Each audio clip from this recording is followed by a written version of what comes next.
छत्तीसगढ़ प्रदेश कांग्रेस अध्यक्ष दीपक बैज ने राजीव भवन में प्रेस वार्ता के दौरान राज्य सरकार पर ओबीसी आरक्षण में षड्यंत्र पूर्वक कटौती का आरोप लगाया।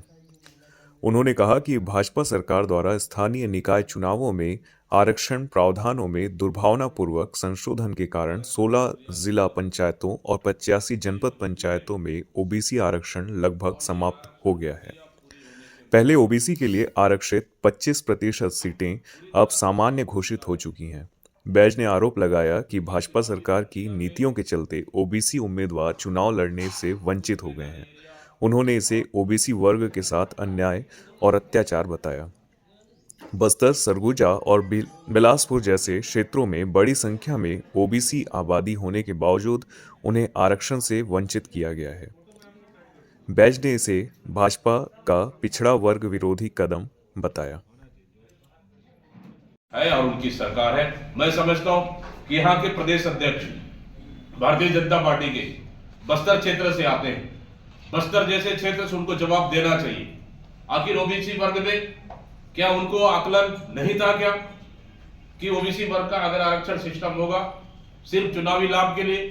उनको पता नहीं था क्या कि बस्तर जैसे क्षेत्रों में जबरदस्त नुकसान हो सकता है? क्या नुकसान हुआ है कि नहीं हुआ?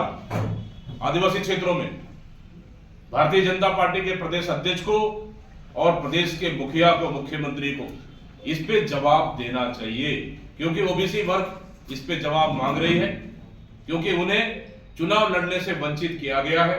और साथ ही प्रदेश कांग्रेस कमेटी भी जवाब मांग रही है, आखिर किस षड्यंत्र के तहत इन क्षेत्रों में, आदिवासी क्षेत्रों में क्या मापदंड के तहत उन्हें पता नहीं था क्या आरक्षण करने से पहले कि इन आदिवासी क्षेत्रों में जबरदस्त नुकसान होने जा रहा है ओबीसी वर्ग को? आखिर क्यों वंचित किया गया है चुनाव लड़ने से? इसका जवाब भारतीय जनता पार्टी को और सरकार को बस्तर और अंदरूनी क्षेत्रों में, बस्तर और सरगुजा जैसे क्षेत्रों में और मैदानी क्षेत्रों में भारतीय जनता पार्टी को जवाब देना चाहिए। जो ओबीसी वर्ग लगातार आक्रोशित और गुस्से में है, निश्चित रूप से कहीं ना कहीं चुनाव लड़ने का उनका एक अधिकार से उस वर्ग को वंचित करने का काम भारतीय जनता पार्टी की सरकार ने किया। पार्टी की ओबीसी वर्ग को आरक्षण देने की प्रक्रिया उन्होंने शुरुआत की, प्रक्रिया अपनाई। पूरी तरह से भाजपा की सरकार ने पूरे प्रदेश में षड्यंत्र पूर्वक ओबीसी के आरक्षण में कटौती किया है। जिला पंचायत क्षेत्र, जनपद सदस्य क्षेत्र और पंचायत में अगर देखेंगे तो पूरे पंच, जो लगभग 25% ओबीसी के लिए आरक्षण था, अभी पूरे आदिवासी क्षेत्रों में 0 हो चुका है। और नगरीय निकाय क्षेत्रों में भी आप देखेंगे कि इससे पहले जितने सीटें ओबीसी के लिए आरक्षित थी, लेकिन अभी ओबीसी आरक्षण की प्रक्रिया के बाद इन क्षेत्रों में ओबीसी को पूरी तरह से नुकसान हुआ है। मैं समझता हूं कि भारतीय जनता पार्टी की सरकार की असमंजसता के वजह से और कहीं न कहीं अज्ञानता के वजह से बिना मापदंड के कहीं न कहीं मैदानी क्षेत्र और सरगुजा क्षेत्र और बस्तर में नगरीय निकाय और पंचायत चुनाव में पूरी तरह से ओबीसी वर्ग नुकसान हो गया है और ग्राम पंचायतों में 0 हो चुका है।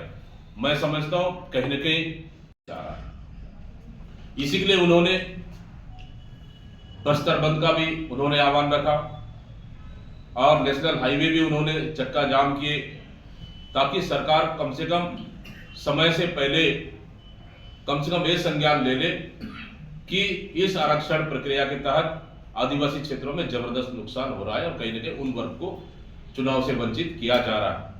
ये आक्रोशित वो समाज है और मैं तो समझता हूं कि आने वाला समय में कि ओबीसी समाज जबरदस्त एक बड़ा निर्णय मुझे लगता है करने वाला है और कहीं न कहीं सरकार से नाराजगी, सरकार से आक्रोश सरकार के खिलाफ गुस्से में है तो निश्चित रूप से, और मेरा भी आह्वान है कि अपने चुनाव से, इस सरकार ने चुनाव से ओबीसी वर्ग को वंचित किया है तो अपने हक की लड़ाई के लिए सरकार के साथ लड़ना चाहिए और निश्चित रूप से सरकार को, पूरे ओबीसी समाज एक होकर सरकार को सबक सिखाना चाहिए। मेरा एक सवाल था कि देखिए, बहुत सारा जहां ओबीसी सीट खत्म हो गया वहां अनारक्षित हो गया है। निश्चित रूप से जहां जहां भी अगर अनारक्षित सीटें हैं, जिला पंचायत में हो, जनपद में हो या फिर नगर पालिका निगम में भी हो, जहां भी अगर मजबूत दावेदार हमको मिलेंगे ओबीसी वर्ग से, क्यों नहीं, हम बिल्कुल उनको मौका देंगे। सरकार ने उनको अगर चुनाव से वंचित किया, कांग्रेस पार्टी उनको मौका देगी और निश्चित रूप से उनको कैंडिडेट बनाएगी।